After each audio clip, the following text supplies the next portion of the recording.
नमस्ते। आज हम बहुत ही प्रचलित और बहुत ही महत्वपूर्ण जो विषय है उसकी बात करेंगे। नाम है उसका दानम। हमने इस बड़े शब्द को बहुत छोटे छोटे अर्थों में ले लिया है और एक बड़े शब्द की जो हमने डिवैल्यूएशन कर दी है वो है दानम। आज हम न जाने कहाँ कहाँ पर ये शब्द का उपयोग कर रहे हैं और न जाने कहाँ कहाँ पर ही ये बहुत बड़ा शब्द फंस गया है। सबसे पहले देखते हैं, स्कूल में एडमिशन न मिल रहा हो, बच्चा उसमें पास न हो रहा हो, तो स्कूल अंडर द टेबल एक प्रकार की रिश्वत देती है, उसको नाम दिया जाता है डोनेशन। कितना डोनेशन है, फीस कितनी है और डोनेशन कितना है।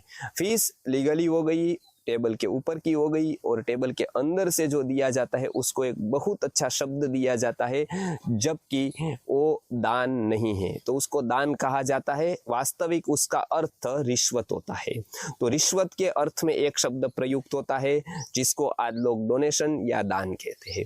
कॉलेज में फेल हो गए हो, पास करवाना हो, कुछ तिकड़म करना हो, कहीं ना कहीं कुछ काम निकलवाना हो, तब भी बात आती है, वो वही बात आती है डोनेशन की। उसको भी हम कह देते हैं दान, और उसका भी यदि हम डिक्शनरी में अर्थ देखें तो अलग होता है, लेकिन व्यवहार में अर्थ देखें तो एक प्रकार की रिश्वत होती है, लेन देन होती है।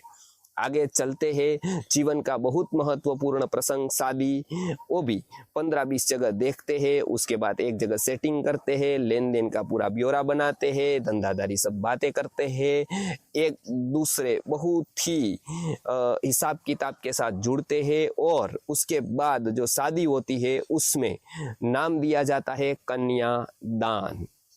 ये भी एक दान हुआ। उसका यदि शास्त्रों में अर्थ देखे अलग है, लेकिन व्यवहार में अर्थ देखे बिल्कुल ही अलग है।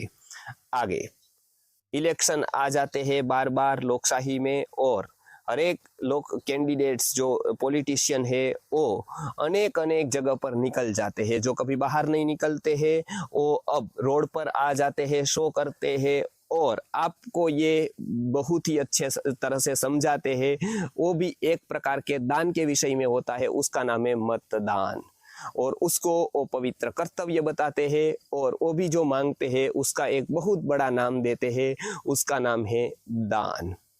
आगे चलते हैं, कोई यदि संन्यास ले लेता है तब वो कुछ ना कुछ रूपक से वो फेंकता है, पैसे फेंकता है, कुछ और फेंकता है, और उसको भी एक नाम दिया जाता है, उसका नाम है वर्षी दान। तो अलग जगह पर ये बहुत बड़ा शब्द उपयोग आ रहा है, और वास्तव में इसका कुछ अर्थ अलग है, लेकिन वो बहुत छोटे छोटे प्रयोगों में अभी उपयोग हो रहा है। तो हम प्रयत्न करेंगे वो शब्द को, इसका सही अर्थ बताने की, सही कंसेप्ट बताने की। ये केवल एक अर्थ नहीं है, एक पूरा का पूरा कंसेप्ट है। उसके ऊपर हम अभी चर्चा करेंगे। क्यों करेंगे ये चर्चा?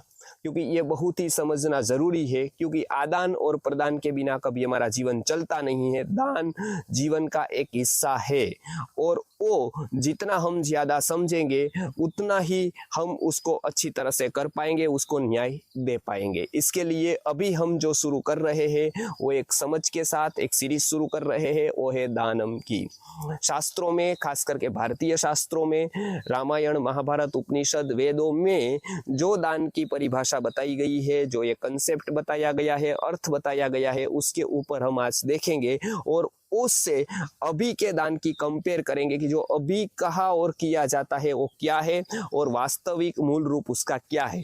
अभी जो हमको दिख रही है वो कलकत्ता वाली केमिकल वाली गंगा है, लेकिन जो उसका उद्गम स्थल है वो एक बहुत ही भव्य और रमणीय हिमालय है। जो गंगा का उद्गम स्थान जैसे बहुत ही भव्य और पवित्र है, उसी तरह से ये भी भव्य और पवित्र है, लेकिन गंगा सागर में बहुत सारे केमिकल्स वगैरह मिल जाते हैं और एक विकृत स्वरूप समाज के सामने आता है।